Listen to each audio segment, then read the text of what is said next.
Itu Suamiku, karya Nova Iren Saputra. Part 30, Menata Hati. Aku sangat sedih melihat sikap Mas Eza. Dia tidak pernah memikirkan betapa sulitnya hati ini menerima harus menikah dengan laki-laki yang dulunya tidak aku cintai.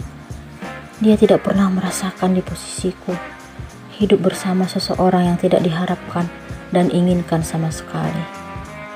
Selama 2 tahun lamanya, aku harus tetap sabar dan kuat menghadapi pernikahan yang tidak kuinginkan sebelumnya. Aku harus terima status sebagai istri di usia dini dan mengikuti permainan yang telah direncanakan oleh orang tuaku dan Mas Eza. Setelah aku benar-benar membuka hati dan menyerahkan diri kepada Mas Eza, dia membuatku sakit dengan berpelukan dengan wanita lain di hadapanku. Sekarang aku sedang mengandung anaknya, tetapi dia tega memberikan tuduhan menyakitkan dan mengungkit masa lalu. Mah, perut bunga keram. Aku menghampiri mama mertua di ruang TV. Kok bisa sayang? Wanita itu membantuku duduk.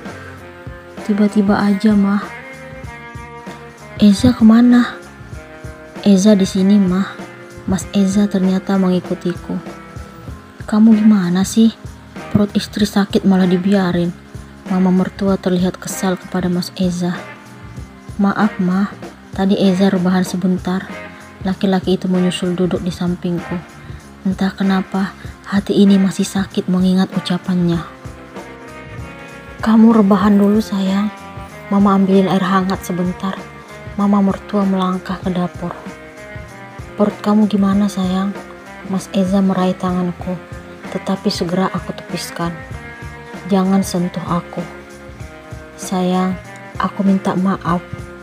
Aku terbawa cemburu, akhirnya mengungkit masa lalu. Kamu gak mengerti perasaanku. Aku minta kamu pergi dari sini. Aku mau istirahat. Kita istirahat di kamar aja ya. Aku gendong kamu. Dia meraih tubuhku, tetapi aku menolak. Aku gak mau. Aku istirahat di sini aja. Perutku tiba-tiba sakit lagi. Aku telepon dokter Alia ya untuk cek kondisi kamu. Gak perlu. Kamu gak ingat dengan anak kita? Dia mengusap perutku. Aku tetap diam. Saat tangannya memegang perutku, tiba-tiba rasa sakit itu hilang. Aku tidak mengerti kenapa hal itu bisa terjadi. Apa mungkin anak dalam kandunganku tidak ingin melihat orang tuanya berselisih paham? Rasanya sangat aneh, tetapi nyata. Masih sakit sayang? Tanya Mas Eza. Aku pun menggeleng. Dia tetap mengusap-usap perutku hingga mama mertua kembali dari dapur, membawa air putih hangat dan memberikannya kepadaku. Rasanya sangat terharu melihat perhatian yang aku dapatkan dari suami dan mertua. Gimana sayang? Udah enakan? Apa mama minta dokter Alia ke sini? Tanya mama Mas Eza kepadaku. Alhamdulillah udah enakan, Mah. Gak usah deh, Mah. Bunga bawa istirahat aja. Aku meyakinkan sang mama mertua.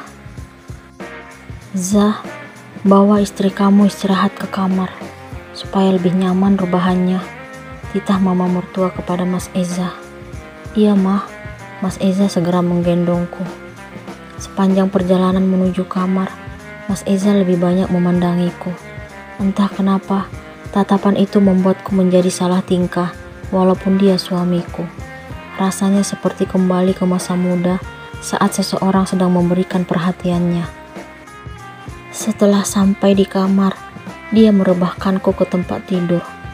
Mas Eza juga melakukan hal yang sama, berbaring di sampingku lalu memelukku. Kehangatan itu benar-benar nyata aku rasakan, walaupun tadi dia sudah membuat hati ini tersinggung. Aku minta maaf ya sayang. Mas Eza mencium keningku. Aku berusaha tersenyum kepadanya, dan dia makin erat memberikan pelukan. Ternyata rasa ego yang ada dalam hati mampu terkalahkan dengan perhatian dan kasih sayang yang Mas Eza tunjukkan. Aku kembali menciptakan kemesraan bersama sang suami tercinta. Aku sangat mencintaimu sayang. Aku minta maaf atas sikapku tadi. Itu terjadi karena besarnya rasa cemburu di hatiku.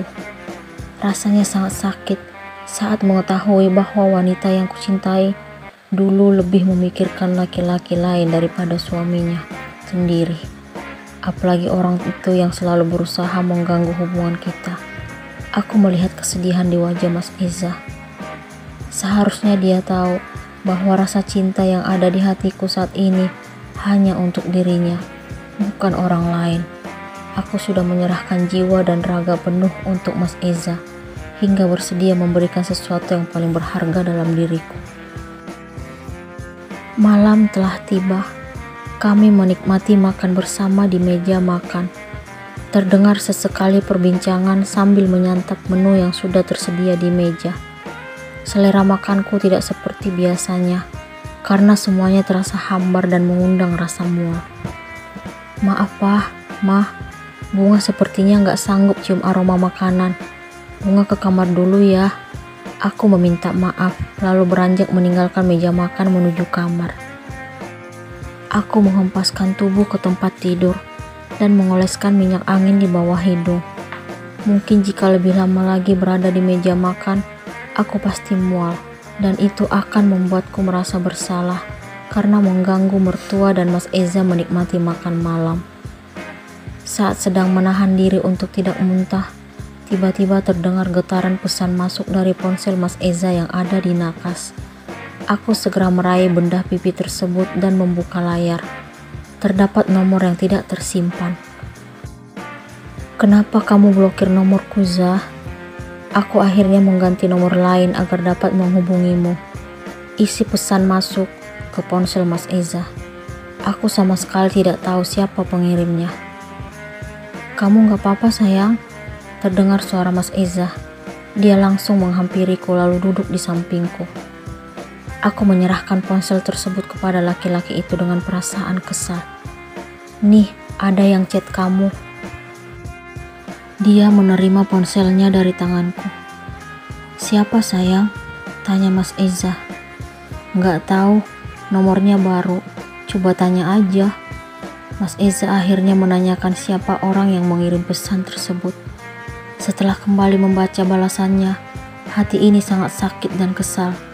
Aku merasa kalau hubungan kami benar-benar sangat diuji.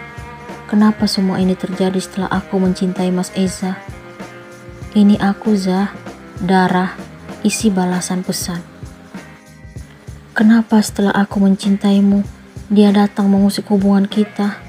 Apa aku tidak pantas mencintai suamiku? Aku melontarkan pertanyaan itu kepada Mas Eza. Gak boleh ngomong seperti itu sayang. Mas Eza menggenggam jemariku. Apa sebaiknya untuk sementara aku pulang ke rumah orang tuaku untuk menenangkan hati? Kita jaga jarak dulu Mas.